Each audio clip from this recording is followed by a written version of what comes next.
Welcome back friends. आप सबका फिर से स्वागत है मेरे चैनल टेल्स में। आज से पहले मैंने बहुत से वीडियो भूत प्रेत डिमॉन्स के ऊपर बनाई है, पर आज का ये वीडियो उन सब से अलग है। आज हम किसी भूत या डिमॉन्स के बारे में नहीं, बल्कि उन सब से परे और सबसे ऊपर उज्जैन के महाकालेश्वर मंदिर के बारे में बात करेंगे। आज हम बात करेंगे महाकाल जी के बारे में, महाकालेश्वर मंदिर के रहस्यों के बारे में।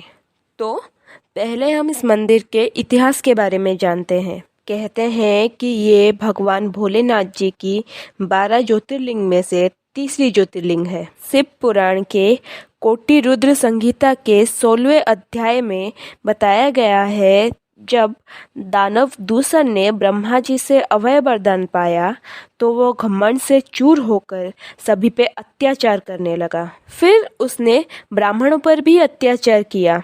सभी ब्राह्मण उससे डरने लगे थे। तभी कुछ भोलेनाथ जी के भक्त ब्राह्मणों ने सबको आश्वासन दिया और भोलेनाथ जी को पुकारा। तभी भोलेनाथ जी एक गड्ढे में से प्रकट हुए। उनका रूप बहुत ही ज़्यादा भयंकर था।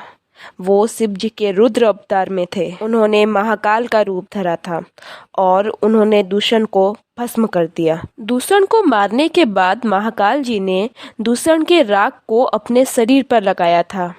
तब से यहाँ महाकाल जी का भस्म आरती होता है और महाकाल जी के शरीर पर भस्म लगाया जाता है। उन्हीं ब्राह्मण भक्तों के गुजारिश पर महाकाल हमेशा के लिए वहीं उज्जैन में बस गए। महाकाल का अर्थ जो काल से ऊपर है। काल सिर्फ मृत्यु ही नहीं बल्कि समय को भी कहा जाता है, और भोलेनाथ जी का ये रूप हर काल से परे है, यानी कि सभी से ऊपर, इसलिए उन्हें महाकाल कहा जाता है। महाकालेश्वर मंदिर में कहते हैं आज भी भोलेनाथ का वास है। उज्जैन का ये मंदिर ना जाने कितने रहस्यों को अपने अंदर समाये हुए हैं। तो फिर चलिए आज हम बात करते हैं उज्जैन के महाकालेश्वर के मंदिर के रहस्यों के बारे में। उज्जैन में महाकाल 84 अन्य रूपों में भी विराजमान है। महाकाल जी की भस्म आरती सुबह के 4 बजे होता है। पहले तो भस्म आरती इंसानी चिता के भस्म से हुआ करता था, पर कहा जाता है कि एक दिन वहाँ किसी भी इंसानी चिता का भस्म नहीं मिला, तो वहाँ के पुजारी ने अपने ही बेटे को बलि देकर उसके भस्म से आरती की। इससे महाकाल जी बहुत ज़्यादा प्रसन्न हुए और उन्होंने पुजारी के बेटे को जीवन दान दिया, और उसके बाद से उनकी आरती कपिला गाय के गोबर से बने कंडों, समी, पीपल, पलास और बहुत से अन्य पेड़ों से बने भस्मों से की जाती है। कहा जाता है कि हमारे पूरी दुनिया में स्थित 12 ज्योतिर्लिंगों में से सिर्फ महाकालेश्वर ज्योतिर्लिंग ही दक्षिण मुखी है, बाकी सब उत्तर मुखी हैं। इसलिए इन्हें दक्षिण मुखी महाकाल भी कहा जाता है। महाकालेश्वर मंदिर 3 खंड में विभाजित है।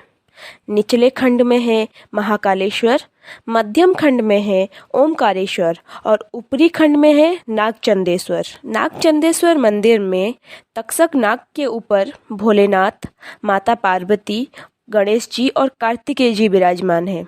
आपको बता दें कि तक्षक नाग शिव जी के गले में रहने वाले बासुकी नाग के भाई हैं, और भोलेनाथ जी की ऐसी मूर्ति पूरी दुनिया में कहीं भी नहीं है।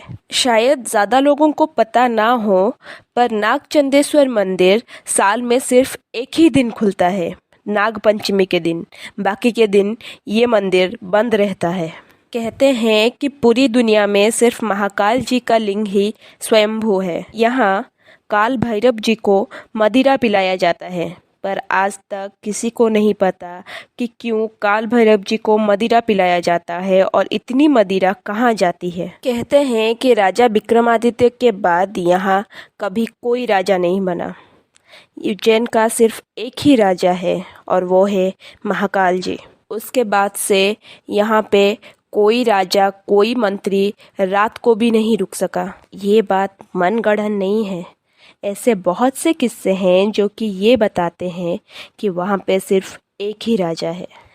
जैसे कि देश के 4th prime minister Morarji Desai.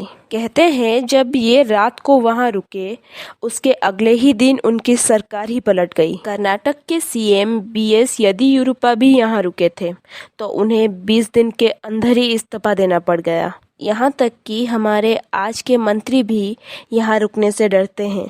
एक बार मुगल के समय में इस ज्योतिर्लिंग को नष्ट करने की कोशिश की गई थी। तब यहाँ के पुजारियों ने भोलेनाथ जी के असली ज्योतिर्लिंग को छुपा के दूसरा लिंग स्थापित करके पूजा करना शुरू किया था।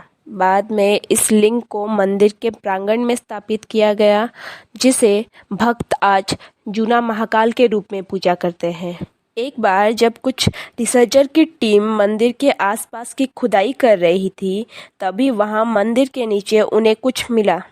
जब उन्होंने अच्छे से खुदाई की तो वहां एक बहुत ही बड़ा मंदिर मिला, जो कि आज के मंदिर से 1000 साल पुरानी है। सिर्फ उतना ही नहीं, वहां एक शिवलिंग और कुछ कंकाल भी मिले। आज तक इस बारे में पता नहीं चल पाया कि ये मंदिर, ये कंकाल आखिर यहाँ कैसे आए। इसके पीछे का रहस्य आज भी अनसुलझी है। कहते हैं कि यहाँ कोई भी बारात लेके मंदिर के सामने से गुजर नहीं सकता।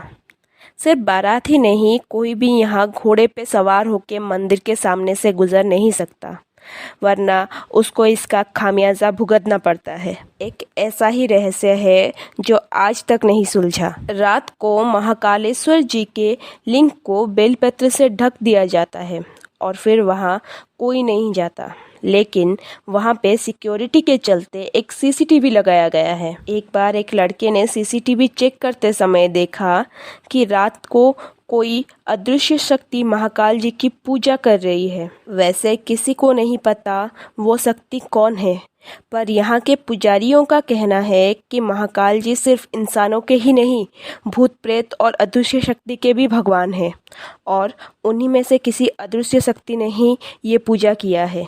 तो आज के लिए बस इतना ही। अगर वीडियो अच्छी लगे तो लाइक, कमेंट, शेयर, सब्सक्राइब ज़रूर करना, और हाँ, पास वाले बेल आइकन को दबाना मत भूलना। तब तक के लिए मिलते हैं नेक्स्ट वीडियो में। Good night.